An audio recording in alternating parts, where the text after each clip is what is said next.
Hello প্রিয় বন্ধুগণ, আমার আজকের দৃশ্যটি হিজলতলা বা হিজল গাছ জলাশয়ের পাশে হিজল গাছ। হিজল গাছ একটি উঁচু জায়গায়, নিচে জলাশয় বা পানি, সেখানে একটি কোষা ভিড়ানো। কোষার নৌকার গঠন ভিন্ন, নৌকায় থাকলে সই, কোষায় থাকে সই থাকে না। কোষা দিয়ে পারাপার হয় একদম গ্রাম বাংলায়, বর্ষাকালে এবারে থেকে বাড়ি পারাপার হয়, এমন একটা দৃশ্য। এখানে যদি আমি কোনো বাড়ি আর ঘর আঁকিনি, এখানে আমি একটি গাছপালা দিয়ে, একটা জলাশয় দিয়ে একটি দৃশ্য বুঝেছি নৌকা দিয়ে। পেন্সিলের প্রতি টানি একটি ভাষা, দৃশ্যের ভাষা, একটা ছবির ভাষা, প্রতিটি রেখায় যেন কথা বলছে যে কী হতে যাচ্ছে আমার এই দৃশ্যটি। তাই আমাদের ড্রয়িংটি একটা বড় মাধ্যম, একটি দৃশ্যের মূল কাঠামোর ড্রয়িং, পেন্সিল ড্রয়িং। পেন্সিল দিয়ে ড্রয়িংটি করে নিতে হবে এবং দৃশ্যটি কীরকম হবে তা আগে কল্পনা করে নিতে হবে। আমার এই নিরল পরিশ্রম আমার ছোটো বন্ধুদের জন্য। তাই ভিডিওটি না টেনে দেখবেন, ভালো লাগে থাকলে অবশ্যই ভিডিওটি শেয়ার করবেন এবং পেজটি ফলো দিয়ে পাশে সাবস্ক্রাইব করে পাশে থাকবেন। একটি গ্রাম বাংলার জলাশয় কীরকম হয়, আমি কিছু বক্ররেখা দিয়ে নৌকা এঁকে নিলাম এবং পেন্সিলটা আমি এখানে অ্যাপ্লাই করেছি খুব হালকা চাপ দিয়ে, জোরে চাপ দিয়ে, যাতে গাঢ় না হয়। আমি পরে ড্রয়িংটি করার পর গাঢ় করে নেব।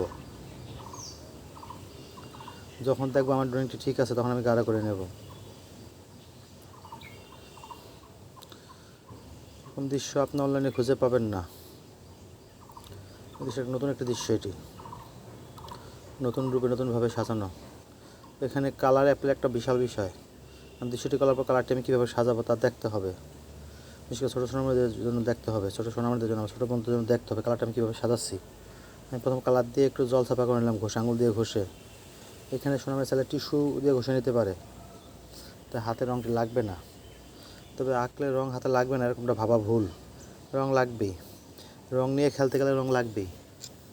আর বাচ্চারা রঙ নিয়ে খেলতে অনেক পছন্দ করে এবং বাচ্চারা রঙ নিয়ে খেলে তাদের মনের ভিতরে নানা রঙের প্রশ্ন জাগে, নানা রঙে তারা আনন্দ উপভোগ করে। তাই বাচ্চাদের রঙ দেন খেলতে, বাচ্চাদের রঙ কিনে দিন খেলতে। আমি জলাশয়ের কালারটা দিয়ে নিচ্ছি হালকা আকাশি এবং ব্লু কালার দিয়ে, এবং একটা পেপার নিয়েছি হাতে নিচ্ছি যাতে রঙটা আমার হাতে না মেখে বা পেপারে নষ্ট না হয়।